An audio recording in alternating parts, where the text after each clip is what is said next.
कुकरमध्ये घ्यायची आहे अर्धा कप डाळ। तर इथे मी तुरीची डाळ वापरलेली आहे, तुम्ही हवं तर मुगाची डाळ देखील वापरू शकता।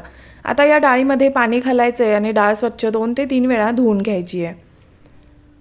तर बघा इथे मी डाळ धुवून घेतली आहे। आता याच्यामध्ये घालायच्या आहे 2 ते 3 हिरव्या मिरच्या अशा बारीक कट करून।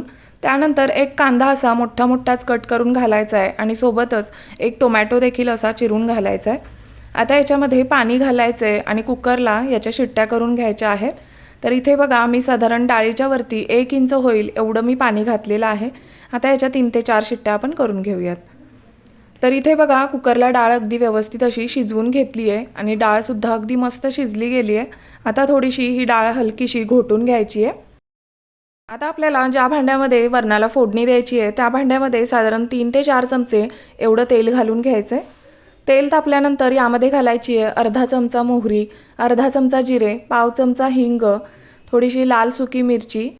त्यानंतर यामध्ये किसलेला लसूण आणि आलं देखील घालायचं आहे। तर इथे मी आलं आणि लसूण किसून घेतलाय, तुम्ही हवं तर खलबत्त्यामध्ये ठेचूनही घेऊ शकता। तर इथे बघा आता हे मी एखाद मिनिटभर परतवून घेतलंय। आता याच्यामध्ये आपल्याला शेवग्याची पानं घालायची आहेत। तर इथे बघा या वाटीमध्ये मी 1 वाटी भरून एवढी शेवग्याची पानं स्वच्छ धुवून निथळून घेतलेली आहेत।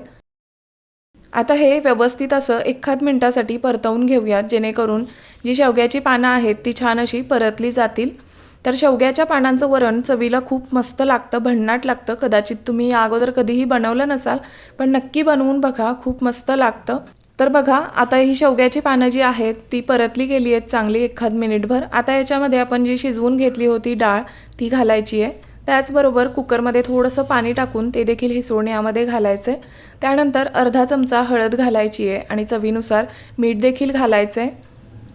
आता हे वरण आपल्याला व्यवस्थित असं ढवळून घ्यायचं आहे किंवा हलवून घ्यायचं आहे। तर इथे मला थोडंसं घट्टसर अशा स्वरूपाचंच वरण बनवायचं होतं, हवं तर तुम्ही याच्यामध्ये पाणी टाकून आणखी पातळही बनवू शकता। आता याच्यावरती झाकण लावायचं आहे आणि मध्यम गॅसवरती साधारण 4 ते 5 मिनिटे हे वरण शिजू द्यायचं आहे। तर इथे बघा 4 ते 5 मिनिटे हे मी वरण शिजवून घेतले आणि अगदी छान असं वरण शिजलं गेलं आहे। आता गॅस बंद करायचा आहे आणि गरमागरम वरण सर्व करायचं आहे। तर इथे बघा मी भातासोबत हे वरण सर्व करते आहे, हवं तर तुम्ही भाकरीसोबत किंवा आणखी कशासोबतही करू शकता। चवीला हे वरण खूप मस्त भन्नाट लागतं, नक्की तुम्ही ट्राय करून बघा।